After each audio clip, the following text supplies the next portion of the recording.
If you know me, I like three things: Dresden Files, Doctor Who, and One Piece.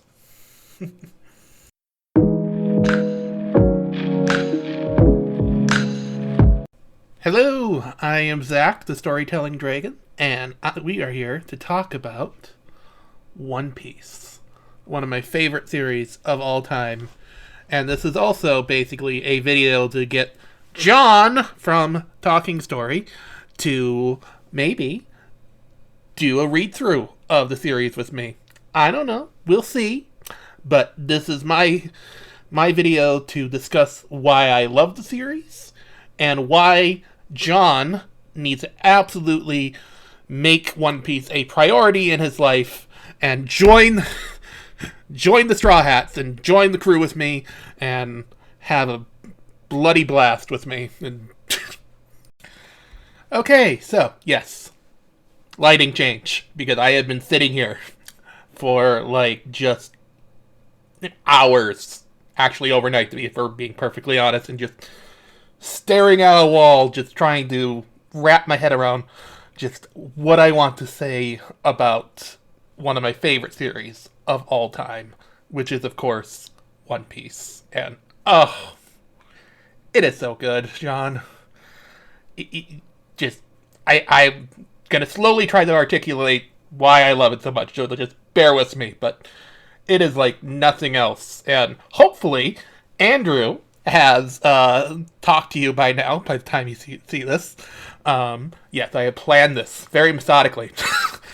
Not really. It just so happens that cards align. But yes, but hopefully Andrew has had sweet whispers in your ear about how amazing One Piece is and how it is the story of our generation and all that good stuff.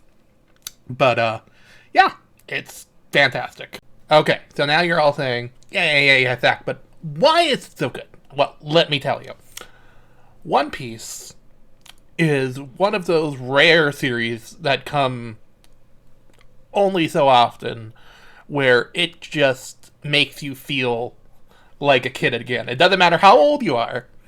Or you can be 8 to 80 or what have you, and you will just fall in love with this world and just never want to leave and just want to just be with these crazy oddball characters that you just want to just it's just so important to just, why you love storytelling in general, just wanting to just go on this epic journey of self-discovery and stuff like that, because it is kind of like a coming-of-age story for a lot of the characters, and a lot of, wanting to harness their dreams and their ambitions in life, and wanting to make that come to fruition, whether, it's, through ordinary means or not so ordinary means or what have you. They have a purpose and a dream that they want in life, and they are going to get it no matter what. Another lighting change. Yeah, don't worry, this will be the last one. We're going to push through all the way from here. But what I wanted to add on is that whole concept of dreams. And dreams is very important in One Piece with a capital D, because dreams is just one of the biggest, just themes of the series about, the characters wanting to achieve them. And our golden boy, Luffy, as you will see, nope, this right here, right up here, Luffy, he's probably waving or what have you. But Luffy is without a doubt just one of the most awesome characters in literature in general. Yes, I said literature. Because, yes, he's like this everyman, kind of dumb, just doesn't really listen to the rest of the world or people or what have you. He has an ambition to become king of the pirates, and nothing is going to stop him on that goal. But what's also cool about Luffy is that if he sees anybody else impeaching on anyone else's dream.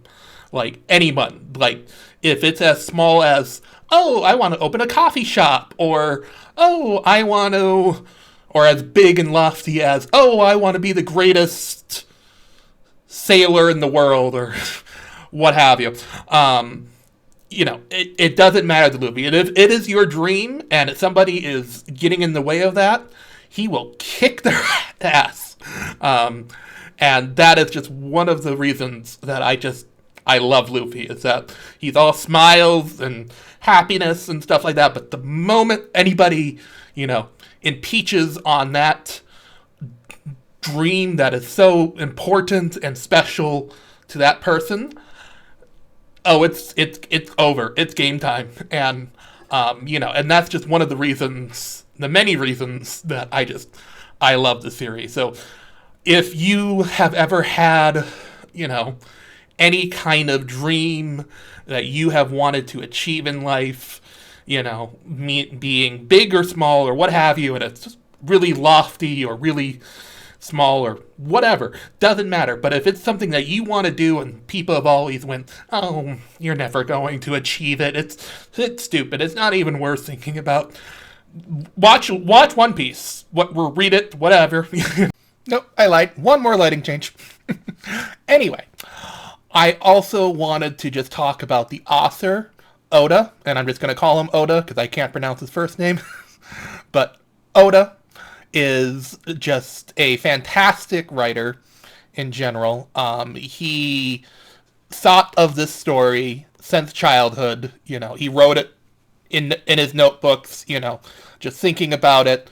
He got inspired by, similar to, Speed Racer and stuff like that. There was like a little Viking show that he watched that I think it was called Vinny the Viking, something like that. It's not available in America. It was only in Japan, but he has a great inspiration from that, and he just loves pirates in general, and he even put some Viking characters into the story later, but he always just thought of it as the pirate manga that he wants to write, and he put just so much thought into it. There are sketches of characters that he made in notebooks that don't appear until like 10 years later. It's amazing. So the original plan for One Piece when Oda first started making it was that it was just going to run for like 5 years, Yeah, we got enough stuff. But then he kept on thinking like, oh no, wait. Got other things I want to do. Oh, and this character. Oh, and this story arc. Oh, and this thing. And then it just, it went from 1997 till now. So, yeah, you can imagine 25 years later, it's going to be at least 30 years old by the time we finish the manga. And I think we just hit the 25th anniversary. Don't quote me on that. But it's something like that. And, yeah, so it went from 5 years to 25 years, and it's still going. The man is now 50 and still writing his childhood manga that he always wanted to write. And it's so passionate, and I just love Oda's energy that he puts into everything. There is so much love of just history of pirates and stuff like that he puts into, like, there's a lot of pirates that are named from history that he put into here, that he injected into it. There's a lot of little nuggets of history and lore and stuff like that. But what Oda is fantastic at, oh, this is my blue buggy car, from Dresden, if you're wondering. Anyway, that's foreshadowing for another video, Dresden. But anyway, Blue Beetle, not the blue buggy, just so you know. I am a true Dresden fan. I wear this around my neck all the time. Anyway, but what I want to talk about right now is One Piece. So, what I love absolutely about Oda is just his incredible ability to make foreshadowing and world building for all his characters. Just this incredible amount of imagination has went into it. Just just so much. There are so many like little layers and stuff like that that you don't instantly see because you're thinking at first from the art style and stuff like that, like, oh, it's just like a cartoony Looney Tunes art style. It's just a shallow surface level adventure. No, no, no, no, no. If you want to dig deep, you can dig deep and find all sorts of little things from literature and stuff like that, from Don Quixote to Frankenstein or what have you. There is so much that is packed within.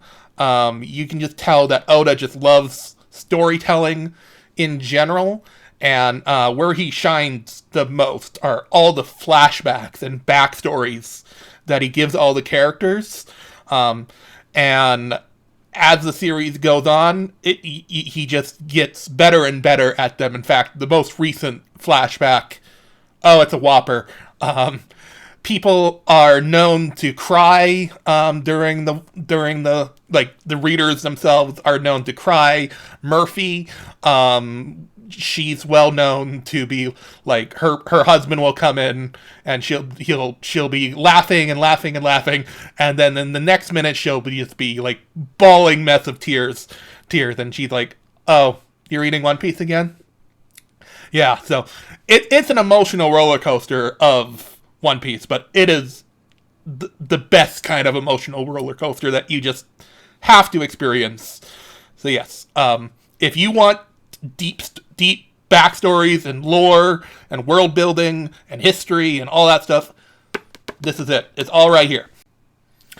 All right, John. So I know you're looking at me right now, going like, "All right, Zach, you kind of hooked me on the series a little bit, but it's just I don't want to get like scammed on box sets like Andrew did, or or you don't want to, put that much cash into it right away because you haven't been invested yet.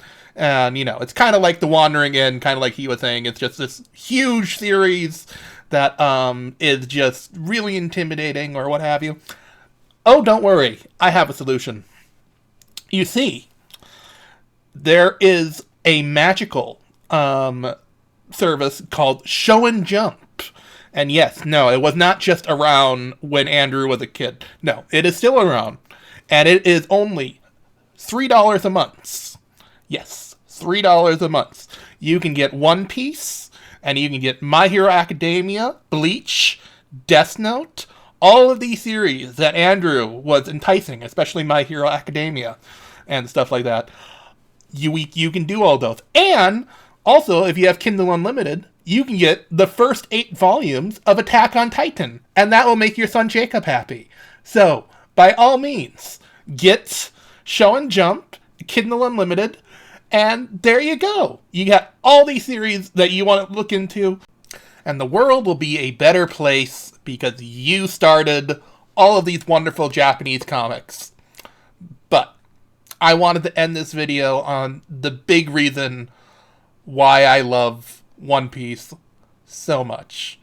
And yes, I said it was, about all the dreams and the freedom, I didn't say freedom, but, with dreams you can infer freedom.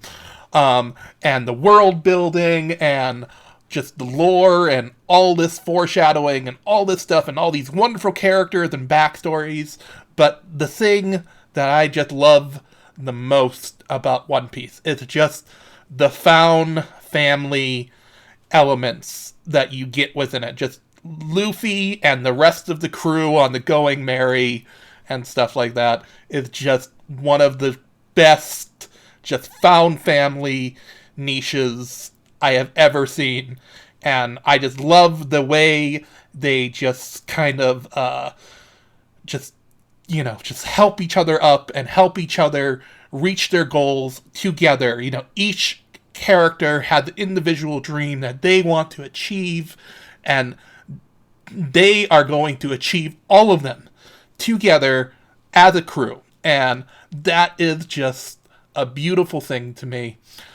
And, it's also how, and I think you could kind of see this with Andrew and stuff, it's how I kind of view BookTube and just how us as a community is and everything, and I just love that, and it's just one of my favorite aspects in media, because, as somebody who has horrible anxiety, I have generalized anxiety disorder, and it is hell just trying to just get on camera and get all the stuff out I want to say, because I have all the stuff in my head that I want to say, but it's never good enough or never perfect enough. So there are going to be some definite glaring issues in this video, as I'm sure you noticed, with some green screen or what have you.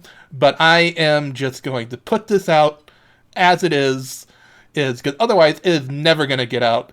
And I am hoping that just my sheer enthusiasm for this silly little comic is good enough to get out there, and that will, propel me to eventually start talking, better and better and better, and make better and better videos as we go through. But this one is a very, very dear series for me, because it is the one of the many, Dresden, Doctor Who, and One Piece are one of the many things that help me when I'm having a bad anxiety day or what have you. And it's just one of those things that I will reach for when I am just at my all-time low. And I would just love to, experience the series with you, John, or we just do the Wickwire watch, it doesn't matter. I would love to, but, I would love to be your guide on the Grand Line. Jump on the Going Merry with me, John, and let's have a blast, Or, you can wait, but hey, I did my best. All I can say is that I did my best, and I hope you have enjoyed watching this video, for the most part. And next up will be my Big Finish guide of Doctor Who audio dramas. And I hope you look forward to that, everyone. This is Zach, the Storytelling Dragon, signing off, and we will see you next time.